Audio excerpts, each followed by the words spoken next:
Gerbiami forumo dalyviai, ačiū, kad pakvietėt. Esu naujoji Kauno arkivyskupijos šeimos centro direktorė. Ir gal pastebite, kad atėjus dirbti į bažnytinę organizaciją vyksta įvairiausių pokyčių. Tai per šį laiką aš tapau Anyta, močiute, anūkas gims gruodį sausį ir pasikeitė mano pavardė. Esu dabar Jazgevičienė. Ponas Jazgevičius labai džiaugiasi. Tai keliauju prie savo pranešimo apie vaisingumą ir prokreaciją. Aš perskaičiau šeimos stiprinimo įstatymą ir galvoju, Kauno arkivyskupijos šeimos centras nuo 1997 metų aktyviai įgyvendina Lietuvos šeimos stiprinimo įstatymą, kuris buvo parengtas ir priimtas 2017. Tai ne tik Kauno arkivyskupijos šeimos centras įgyvendina, bet ir visi Lietuvoje esantys arkivyskupijų šeimos centrai. Rengiame sužadėtinius, ugdome jaunimą, palaikome šeimas ir skleidžiame gyvybės kultūrą. Remiamės katalikišką moralę. Veiklą grindžiame, kaip minėjau, valstybei šeimos politikos nuostatomis ir rūpiname šeimų gerovę bei prevenciją. Šiandien susisiaurinu į labai mažą sritį, patį vaisingumą, tai šeimos centrai labai daug dėmesio skiria iš principo vaisingumo pažinimui, nes tai yra svarbi sveikatos raštingumo dalis ir jinai yra labai aktuali sprendžiant, manau, dabar Lietuvos demografinius iššūkius ir ginekologinės sveikatos problemas. Arkivyskupijų centruose yra organizuojami mokymai šeimoms, sužadėtiniams, jaunimui ir taip pat yra paremiami natūralaus šeimos planavimo vaisingumo pažinimo mokytojai. Dėl ko yra svarbi pats vaisingumo pažinimas, aš kaip sakiau, viena skaidrė dingo, ar nedingo, palaukit. Tai kaip sakiau, taikau į labai tą siaurą sritį, sveikatos sritį ir pats vaisingumo pažinimas yra svarbi sveikatos raštingumo dalis, jinai prisideda prie geresnės šeimos politikos ir demografijos ir Lietuvoje, kaip minėjo jau profesorė Birutė Obeleinienė, šis žinių lygis yra labai mažas. Tačiau didėja žmonių susidomėjimas natūraliais metodais. Ir vienas iš tyrimų, kuris nagrinėjo būtent paauglių ir ovuliacijos disfunkcijos sąsają su psichologinė sveikata, įvardina, kad dabar moteris turi daug daugiau ciklų, dėl to padažnėja įvairių hormonų sutrikimai, padažnėjęs nutukimas, policistinių kiaušidžių sindromas. Ir būtent paauglių tyrimas rodo, kad ovuliacijos disfunkcija paauglių amžiuje gali paveikti jų psichologinę savijautą. Tai reiškia nuotaikos vyravimus, savivoką, savigarbą ir elgesio kontrolę. Ir šie hormoniniai pokyčiai tiesiogiai veikia jų psichologinę savijautą ir mums būtina tą suprasti, jeigu mes siekiam visapusiškai palaikyti jaunimo sveikatą. Nuo ovuliacijos disfunkcija paauglios anksčiausiai, tas tyrimas rodo, kad jos anksčiausiai ir greičiausiai gali aptikti, stebėdamos savo ciklus bei sekdamos mėnesines, ovuliaciją, gleivės gimdos kaklelio, stebėdamos antro ciklo dalies dėsningumus, tai yra vadinama biologiniais žymenimis. Yra praktika, kur mamos kartu su dukromis mokosi šitų žinių, tai yra tokia win-win situacija, mama išmoksta, ko nežinojo kartu su dukra ir tuo pačiu dukra gali keliauti jau to sveikatos raštingumo, sąmoningumo keliu.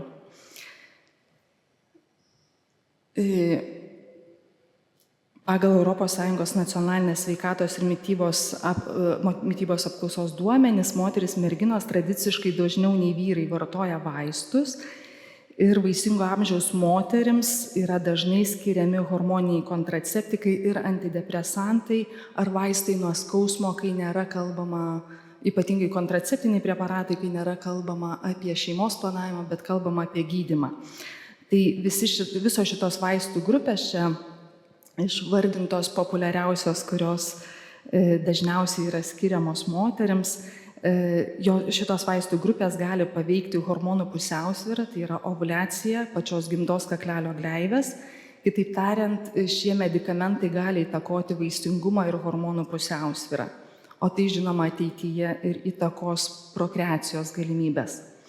Dėl to vaisingumo pažinimas, sąmoningumas vis sudaro didesnį svarbumą, galvojant ne tik tai apie šeimos planavimą kaip tokį metodą, bet supratimą apie pačią sveikatą ir kas vyksta su mano ciklais, atrandant sutrikimo priežastį, o nemaskuojant simptomus. Duok Dieve, vaisingumo pažinimas yra iš principo šeimos planavimo ir sveikatos ateitis. Čia labai didelė mano svajonė. Visgi šiandieniniai tyrimai rodo, kad nors ir daug žmonių skeptiškai vertina hormoninius metodus, Vokietijos tyrimas rodo, kad respondentai, net 61% respondentų atsisako hormoninių metodų, kontraceptinių hormoninių metodų ir ieško kitų metodų savo sveikatai stiprinti. Visgi tik 3% pasaulio moterų turi geras žinias susijusios su ovuliacijos supratimu. Kaip girdėjome, profesorė Birutė sakė, Lietuvos moksleivės 4% berods, ar ne? Daugiau akcentas, jeigu pažiūrėti iš principo, kai kalbam apie moters ciklą, daugiau akcentas yra dedamas pačioms mėnesinėms, tai yra kraujavimo dienoms, o visgi esminis moters ciklo įvykis yra ovuliacija. Pačios mėnesinės tai yra tik pasekmė. Tai tikiuosi visi šiandien išeisim iš salės žinodami, kad esminis moters ciklo įvykis yra ovuliacija ir apie ją mes turime daugiau sužinoti, kad suprastumėm iš principo apie moters ciklus, hormonų veiklą ir jos pačios sveikatą. Tuo tarpu tyrimai rodo, kad medikų pasauliniu mastu suprantančių natūralaus šeimos planavimo principus arba vaisingumo pažinimo principus yra nuo 4 iki 6%. Tai bėda yra visuotinė, ne tik tai vartotojo, bet ir paslaugos teikėjo. Vaisingumo pažinimas gali tapti ne tik sveikesnė, bet ir patrauklesnė alternatyva šeimoms, moterims, kurios siekia atsakingai planuoti savo gyvenimą, o taip pat siekiančioms ir vaikų, paauglių sveikatos.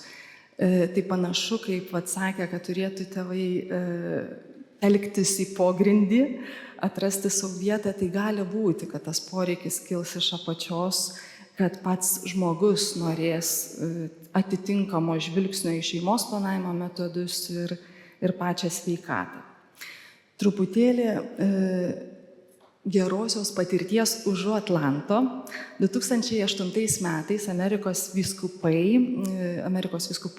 konferencija paragino savo aveles, paskatino įdiegti natūralaus šeimos planavimo privalomus kursus besiruošiantiems santuokai.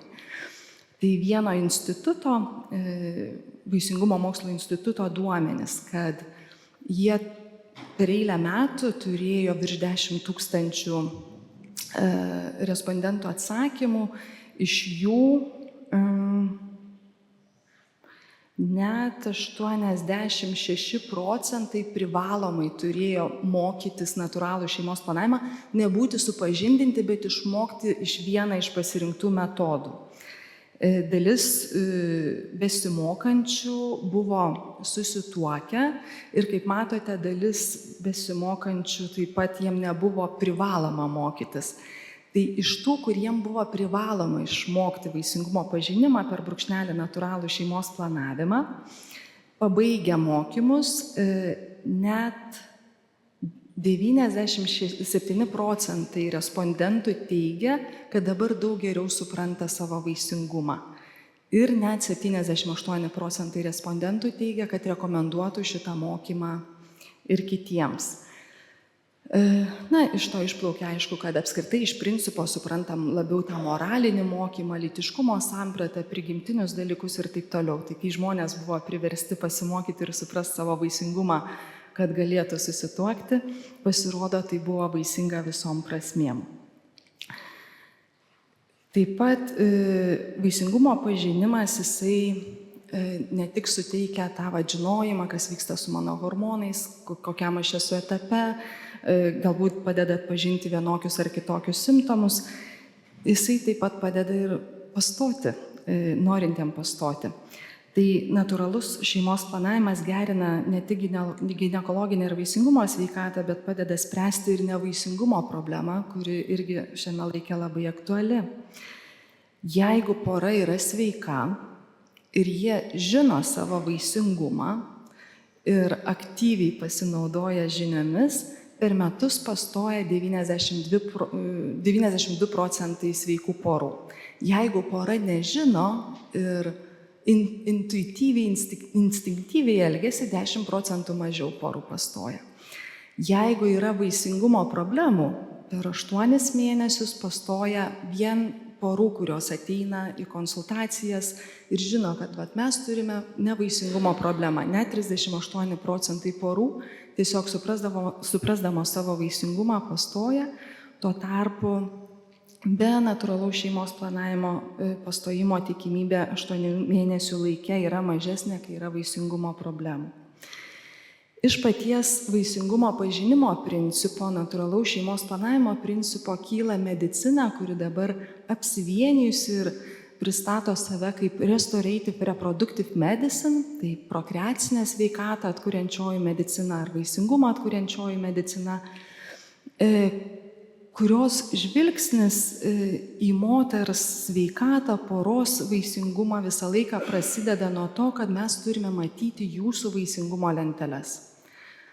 Kokiu metodu pora ar moteris bestebėtų save, bet gydytojas sako, aš noriu susipažinti, kas vyksta su jūsų moterišku ciklu. Tai labai panašiai kaip kardiologas nori susipažinti su mūsų širdelės veikla, užrašydamas kardiogramą. Tai čia raketo mokslo jokio nėra.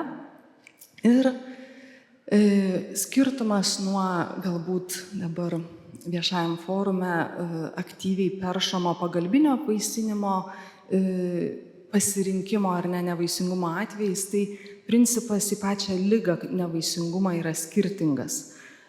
Atkuriančioji vaisingumo medicina mano, kad nevaisingumas yra simptomas, ne diagnozė, kažkas nevaisingumą sukelia, kad tai yra lėtinė problema, ne ūmi, nestaiga atsiradusi, todėl ieško įvairiausių priežasčių, kas gali sukelti nevaisingumą ir tada šalina tas ligas ir veiksnius, siekiama atstatyti normalų ciklą, tai kai moteris pažymi, mes matome konkrečią moters kūno kalbą, yra akivaizdu, kur yra sutrikimai ir ką reikėtų atstatyti.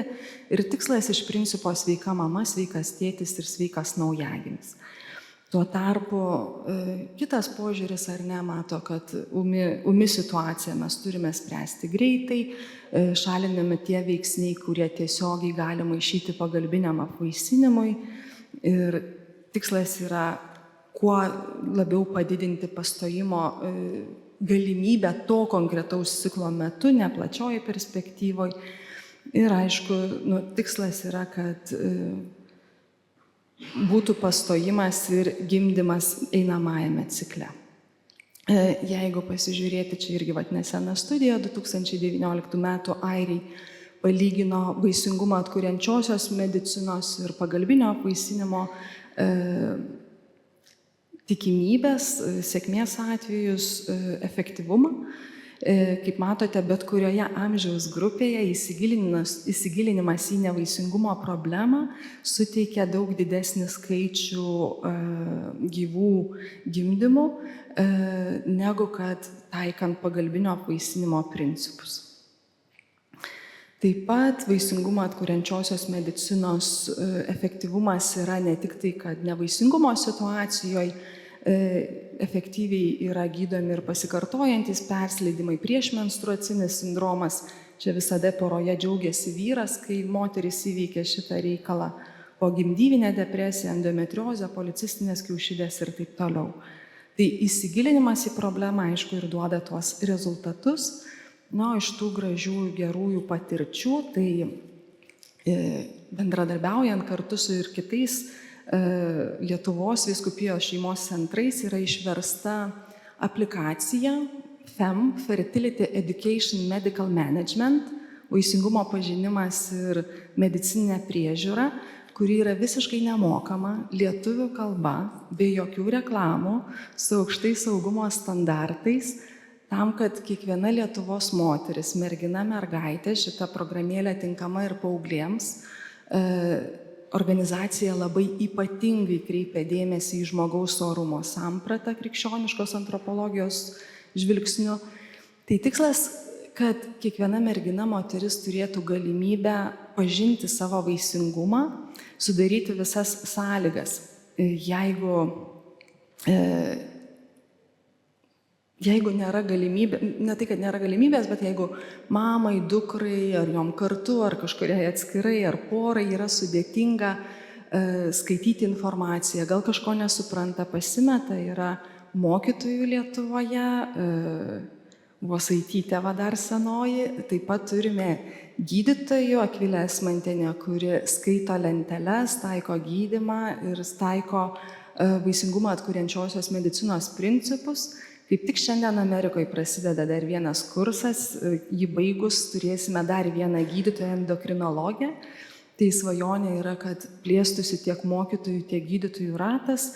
Tai mūsų yra truputį daugiau, dar 2 mokytojos laukia atestatų kaip tik. Ir nuo spalio mėnesio bendradarbiaujant su Katalikų teologijos fakultetu Vytauto Didžiojo universitete pradedam ruošti jau mokytojus lietuvių kalba. Tai didžiulė svajonė, kad kiekviena mama, moteris galėtų suprasti savo vaisingumą, tą galėtų papasakoti savo dukrai, kartu aptarti su tėčiu vyru ir šeima galėtų būti vaisingi ir daugintis, kaip buvo palinkėta mums visiems pradžioje. Tai ačiū už jūsų dėmesį. Linkiu visiems vaisingų ateities darbų, kad šitas susitikimas tikrai atneštų mums vaisių. Ačiū.